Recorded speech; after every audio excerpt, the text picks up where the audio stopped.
Only the बायबलच्या आणखी एका भागात आपले स्वागत आहे.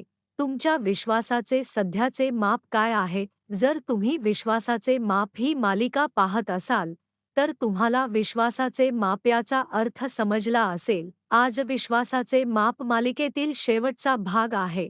चला, देवाला संतोष देणाऱ्या विश्वासाच्या 5व्या स्तरावर कृपा वाटून घेऊया. 1 योहान 3:21-22.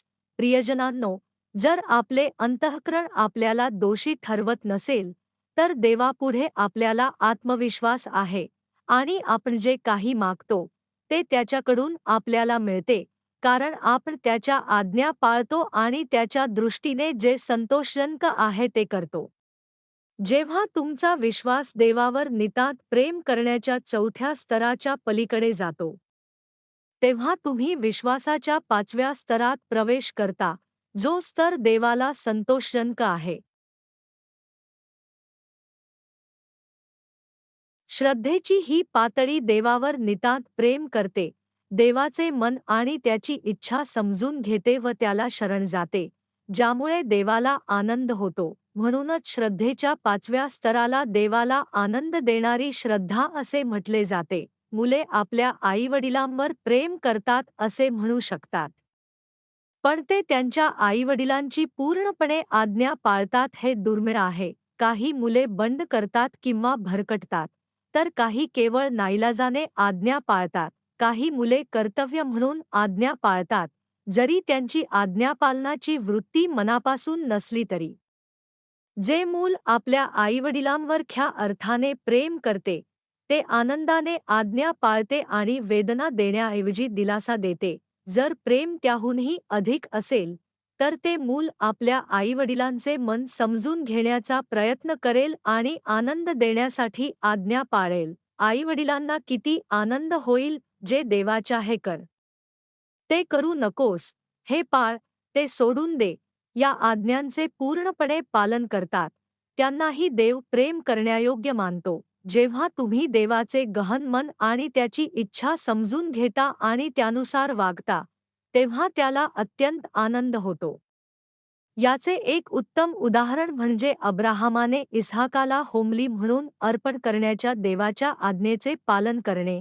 श्रद्धेची 5वी पातळी केवळ देवाच्या आज्ञांचे पालन करणे नाही, तर त्यामागील कारण समजून घेणे आणि देवाने मागितलेल्या गोष्टींपेक्षा अधिक देऊन प्रतिसाद देणे आहे. हे केवळ अतिरेकी कृती करणे किंवा अधूनमधून अतीव प्रेम व्यक्त करणे नाही, तर दिवसभर, दररोज देवाला प्रसन्न करण्याची सततची इच्छा आणि हृदय असणे आहे. दशके किंवा शतके लोटली तरी ही भक्ती काळाबरोबर वाढतच जाते. जेव्हा तुम्ही 5व्या स्तरावर पोहोचता, तेव्हा तुम्ही देवाला तोंडी विचारू शकता आणि तुमच्या मनातील इच्छांच्या उत्तरांसहित तात्काळ उत्तर मिळवू शकता. सर्व गोष्टींमधील ज्ञान स्पष्ट होते आणि कोणताही आजार किंवा दुर्बलता तुम्हाला स्पर्श करू शकत नाही. तुमच्यामध्ये इतरांचे आजार बरे करण्याची आणि दुष्टात्मे घालवण्याची क्षमता येईल. आध्यात्मिक शक्ती तुमचे अंधकाराच्या शक्तींपासून रक्षण करते आणि शत्रू सैतानाकडे कोणत्याही चुकीच्या कृत्याबद्दल आरोप करण्यासाठी किंवा परीक्षा घेण्यासाठी कोणताही आधार नसतो. चला, श्रद्धेच्या 5व्या स्तराचे अधिक बारकावे पाहूया. पहिले म्हणजे ही अशी श्रद्धा आहे जी आपले जीवन समर्पित करण्याच्या पातळीपर्यंत पूर्णपणे आज्ञापालन करते. श्रद्धेची 5वी पातळी ही देवावर प्रचंड प्रेम करणे आणि त्याच्या वचनाचे पूर्णपणे पालन करणे या पलीकडे जाऊन देवाचे मन आणि त्याची इच्छा समजून घेणे व त्यानुसार कृती करणे या स्तरापर्यंत पोहोचते. जरी देवाने अशक्य गोष्टींची आज्ञा दिली, तरी त्याचे उत्तर नेहमीच होय आणि आमेन असते, म्हणजेच आज्ञा पाळण्याची आणि आपल्या प्राणांचे बलिदान देण्याची तयारी असणे.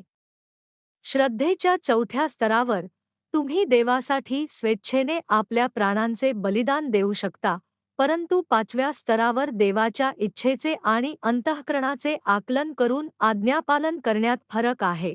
उदाहरणार्थ, एक आई कामावरून परत येण्यापूर्वी आपल्या मुलाला घर स्वच्छ करायला सांगते.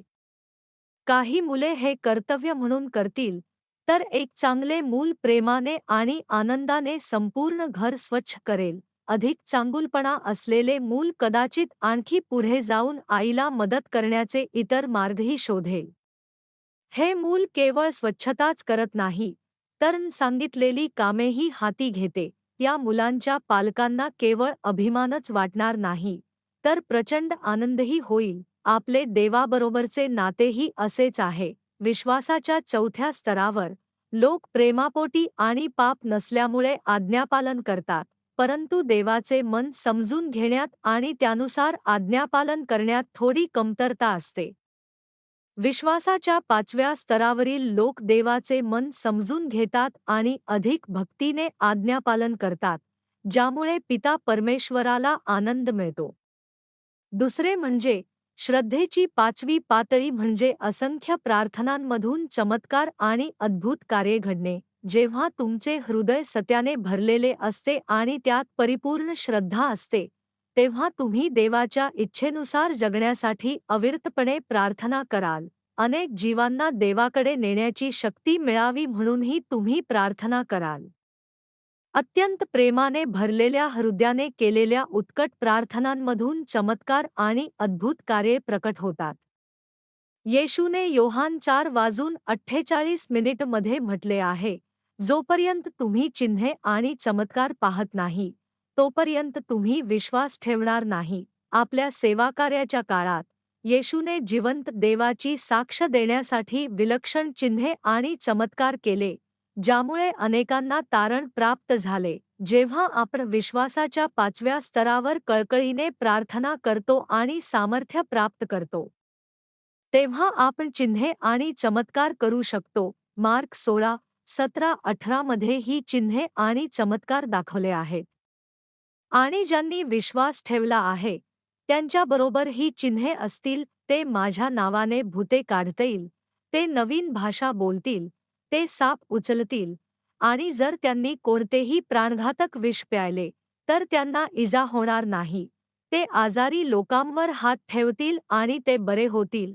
जेव्हा आपण ही चिन्हे प्रकट करतो, तेव्हा लोकांची अंतःकरणे तारणाच्या कार्याचा अनुभव घेण्यासाठी खुली होऊ शकतात. तिसरे म्हणजे विश्वासाची पाचवी पातळी म्हणजे देवाच्या संपूर्ण घरात विश्वासू असणे. गणना 12:03 मध्ये म्हटले आहे, आता मोशे नावाचा माणूस पृथ्वीवरील इतर कोणत्याही माणसापेक्षा अधिक नम्र होता. वचन 7 मध्ये म्हटले आहे, माझा सेवक मोशे तसा नाही, तो माझ्या सर्व घरात विश्वासू आहे. निर्गमनाचा पुढारी असलेला मोशे पृथ्वीवरील इतर कोणत्याही व्यक्तीपेक्षा अधिक नम्र होता. देवाच्या संपूर्ण घरात दाखवलेल्या त्याच्या विश्वासूपणामुळे मोशेने देवाला संतोष देणाऱ्या विश्वासाची पाचवी पातळी गाठली. देवाच्या संपूर्ण घरात विश्वासू असणे म्हणजे आपली कर्तव्ये पूर्णपणे पार पाडणे आणि जबाबदारीच्या प्रत्येक क्षेत्रात मिळणाऱ्या प्रतिफळांच्या किंवा अपेक्षांच्या पलीकडे जाऊन कार्य करणे. आपल्या ख्रिस्ती जीवनात आपल्याला विविध जबाबदाऱ्या दिल्या जाऊ शकतात. यापैकी काही जबाबदाऱ्या महत्त्वाच्या वाटू शकतात किंवा त्यांना मान्यता मिळू शकते. परंतु काही जबाबदाऱ्या बाहेरील जगाला दिसत नाहीत. परंतु देवाच्या संपूर्ण घरात विश्वासू असणे म्हणजे प्रत्येक जबाबदारी, मग ती मोठी असो वा लहान, पूर्णपणे पार पाडणे. विश्वासाच्या पाचव्या स्तरावर म्हणजेच संपूर्ण आत्म्याच्या स्तरावर असलेले लोक देवाने दिलेली प्रत्येक जबाबदारी मोलाची मानतात आणि आपले सर्वोत्तम प्रयत्न करतात. जबाबदाऱ्यांची संख्या कितीही असली तरी ते कोणत्याही कार्याकडे दुर्लक्ष करत नाहीत. उलट विश्वासू राहतात आणि प्रत्येक क्षेत्रात फळ देतात. याचे कारण असे की त्यांच्याजवळ येशू ख्रिस्ताचे परिपूर्ण हृदय असते. प्रभूच्या हृदयासारखे असलेले हे विश्वासू ख्रिस्ती स्वर्गातील सर्वात सुंदर ठिकाणी म्हणजेच नवीन यरुशलेममध्ये प्रवेश करतात. प्रकटीकरण रात्री 9:02 मध्ये नवीन यरुशलेमचे वर्णन पवित्र शहर किंवा गौरवाचे शहर असे केले आहे. हे ते ठिकाण आहे जिथे देवाचे सिंहासन विराजमान आहे. वधू इतकेच सुंदर, एक खरोखरच सुंदर ठिकाण. नवीन यरुशलेमच्या भिंती या स्फटिकाच्या बनवलेल्या आहेत. पाया मौल्यवान रत्नांनी सुशोभित केलेला आहे. उत्तर, पूर्व, दक्षिण आणि पश्चिम या प्रत्येक दिशेला 3-3 दरवाजे आहेत, एकूण 12. प्रत्येक दरवाजावर एक देवदूत तैनात आहे. नवीन यरुशलेममधील घरे बहुमजली, शुद्ध सोन्याची बनलेली आणि भव्य रत्नांनी सुशोभित आहेत. स्वर्गाच्या 3ऱ्या राज्यातील घरे जरी शुद्ध सोन्याची आणि रत्नांची बनलेली असली तरी ती नवीन यरुशलेमपेक्षा वेगळी आहेत. नवीन यरुशलेम विविध प्रकारच्या मौल्यवान रत्नांनी भरलेले आहे आणि त्यातून दुप्पट किंवा तिप्पट प्रकाश बाहेर पडतो.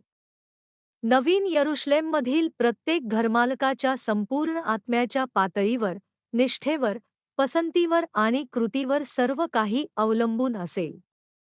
एखाद्या घरावरील तेजस्वी प्रकाश आणि सुशोभित रत्ने पाहिल्यावरच मालकाने देवाला किती प्रसन्न केले आहे हे दिसून येते. नव्या जेरुसलेममधील तलाव, उद्याने, प्राणी संग्रहालय, गोल्फ कोर्स आणि नृत्य सभागृहे यांसारख्या सुविधा या सर्व मालकाला प्रदान केलेल्या खाजगी मालमत्ता आहेत. मेघारत्ने देखील खाजगी वाहने म्हणून दिली जातात. पृथ्वीवर असताना आपण ज्या गोष्टींची इच्छा केली आणि ज्यांची तळमळ बाळगली, पण प्रभूसाठी त्यांचा त्याग केला, त्या सर्व गोष्टी देवाला आठवतात आणि तो नव्या यरुशलेममध्ये आपल्याला प्रतिफळ देतो, सांत्वन देतो व त्याची भरपाई करतो. प्रकटीकरण 4:4 मधील सोन्याचा मुकुट आणि 2 तीमोथेय 4:7-8 मधील नीतिमत्वाचा मुकुट यांसोबत इतर अनेक मुकुटही दिले जातील. देवदूत आपल्या स्वामीचे अनुसरण करतील व त्याची सेवा करतील आणि स्वामीची जी काही इच्छा असेल ती सावलीप्रमाणे पूर्ण करतील. त्या व्यक्तीने देवाला किती प्रसन्न केले आहे यावर सेवा करणाऱ्या देवदूतांची संख्या अवलंबून असेल. जे प्रभूवर प्रेम करतात, पापाचा त्याग करतात, त्याच्या वचनानुसार जगतात आणि देवाच्या गौरवासाठी त्याच्या संपूर्ण घरात विश्वासू राहतात, त्यांना देव सुंदर स्वर्गीय निवासस्थाने आणि प्रतिफळे देतो. तुम्हाला असे वाटते का की देव न्यायप्रिय नाही, कारण लोकांचे स्वर्गातील स्थान आणि गौरव त्यांच्या विश्वासाच्या पातळीनुसार समान नसून भिन्न आहे? परमेश्वर निःसंशयपणे न्यायी आणि निःपक्षपाती आहे. येशूच्या बलिदानाने वाचवलेल्या वधस्तंभावरील चोराला आणि आपल्या प्राणांची आहुती देऊन सुवार्ता घोषित करणाऱ्या व हुतात्मा झालेल्या प्रेषित पौलाला देवाने एक वेगळे स्वर्गीय प्रतिफळ आणि गौरव दिले. मत्तय संध्याकाळी 4:27 कारण मनुष्यपुत्र आपल्या पित्याच्या गौरवात आपल्या देवदूतांसहित येणार आहे आणि तेव्हा तो प्रत्येकाला त्याच्या कृत्यांप्रमाणे प्रतिफळ देईल. 1 करिंथकर 15:41-42 सूर्याचे तेज वेगळे, चंद्राचे तेज वेगळे आणि तायांचे तेज वेगळे आहे, कारण प्रत्येक तायाचे तेज भिन्न असते. त्याचप्रमाणे मेलेल्यांचे पुनरुत्थानही आहे. ते नाशवंत शरीर म्हणून पेरले जाते आणि अविनाशी शरीर म्हणून उठवले जाते. आपण अधिक सुंदर स्वर्गात प्रवेश करण्याची आकांक्षा बाळगावी आणि असत्य व पापाचा त्याग करण्याचा प्रयत्न करावा, हे महत्त्वाचे आहे. जेव्हा आपण आपले जीवन देवाच्या गौरवासाठी आणि सुवार्तेच्या प्रसारासाठी समर्पित करतो, तेव्हा देव आपल्याला या पृथ्वीवरील कोणत्याही गोष्टीपेक्षा कितीतरी पटीने श्रेष्ठ असे सार्वकालिक स्वर्गीय प्रतिफळ आणि गौरव देईल. तुम्ही सर्वजण प्रत्येक दिवस पवित्रतेने जगा आणि धन्य ख्रिस्ती बना, जे सर्वात सुंदर स्वर्ग, नवीन यरुशलेममध्ये प्रवेश करू शकतील. मी तुमच्यासाठी प्रार्थना करतो. प्रिय स्वर्गीय पित्या, तू आमच्यासाठी एक सुंदर स्वर्ग तयार केला आहेस. एका सुंदर ठिकाणी प्रवेश करण्यासाठी तू आम्हाला रूपांतरित होण्यास बोलावले आहेस. तुझे प्रेम आम्हाला आठवायला मदत कर. आम्ही आमच्या पिता परमेश्वराची इच्छा विसरू नये आणि नेहमी पवित्र होण्याचा प्रयत्न करावा. प्रभूसाठी विश्वासू राहण्यास आणि तू आमच्यासाठी तयार केलेल्या गौरवशाली शहराची ओढ लागण्यास आम्हाला मदत कर. आम्ही उत्साहाने आणि सामर्थ्याने नव्या यरुशलेमच्या दिशेने धाव घेऊया आणि आम्हाला नवीन सामर्थ्याने भर, जेणेकरून आम्ही नव्या यरुशलेमचे प्रमुख पात्र बनू शकू. मी आमच्या प्रभू येशू ख्रिस्ताच्या नावाने आभार मानतो आणि प्रार्थना करतो. आमेन.